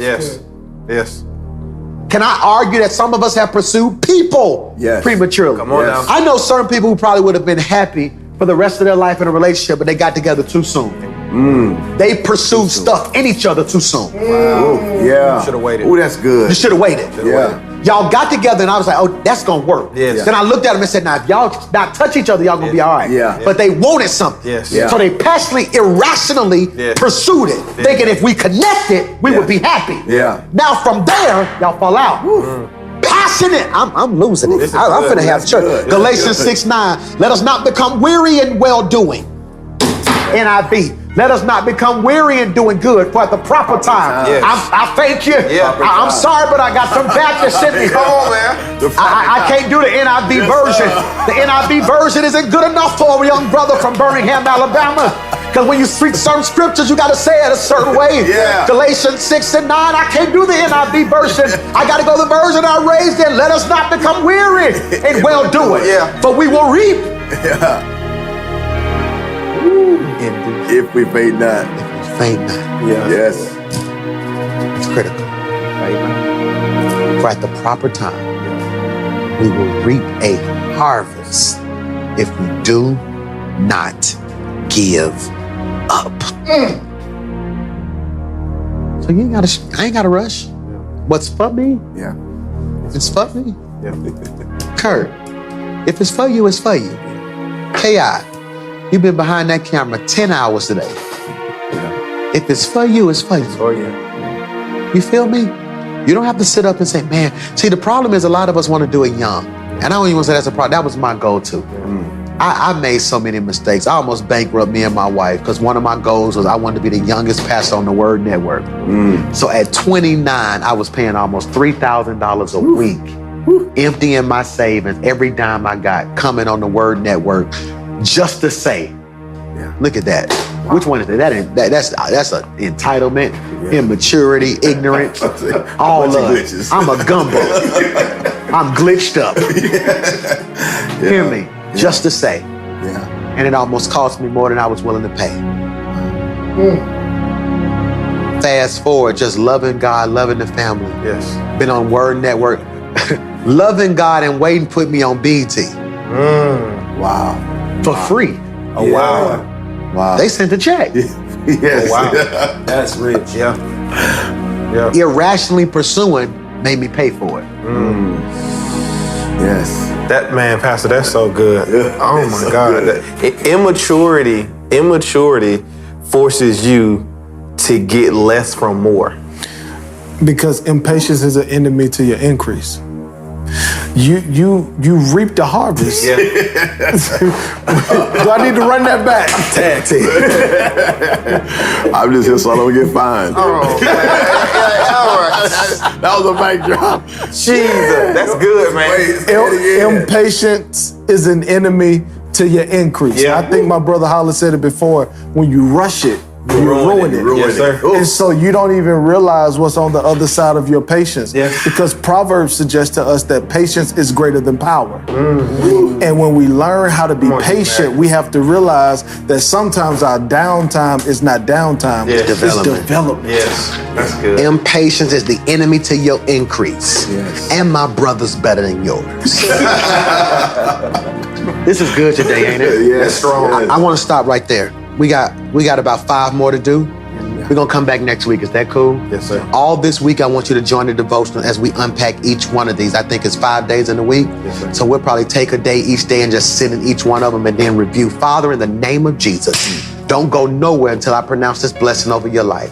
I come against the glitches that we spoke of. Number 1, entitlement. God, we have spent too much of our life demanding things that we have not earned. Yes. God, in my zeal to be great, in my zeal to provide for my family, in my zeal to leave a mark on this earth, there are certain things I wanted, but I didn't realize there was a glitch in my gratefulness. I was entitled. Yeah. Number 2, God, I come against ignorance, God. There were certain seasons of my life where I just didn't know better. Yes. Yeah. And because I didn't know better, I didn't do better. So God, I pray that this message today in my life exposes them to greater and to better, to become all that you have called them to be. Number 3, I come against immaturity. God, so many times in my life, I've shrinked people, places, and things to the size of my soul. Yes. God, you gave me a big spouse, but I shrink them to the size of my ignorance. Yes. You gave me a big opportunity, but I shrunk it to the size of my greed. Yes. God, you gave Adam the entire garden, and he shrunk it to one plant. Yes. So God, right now, I pray that immaturity does not cause me not to see all that you've given me for the sake of what I desire to chase. Yes. Number 4, I come against impatience. Impatience is the season of my life where I irrationally pursue the things I want prematurely. Yes. God, give us all that you have for us. It's in Jesus' name. Amen.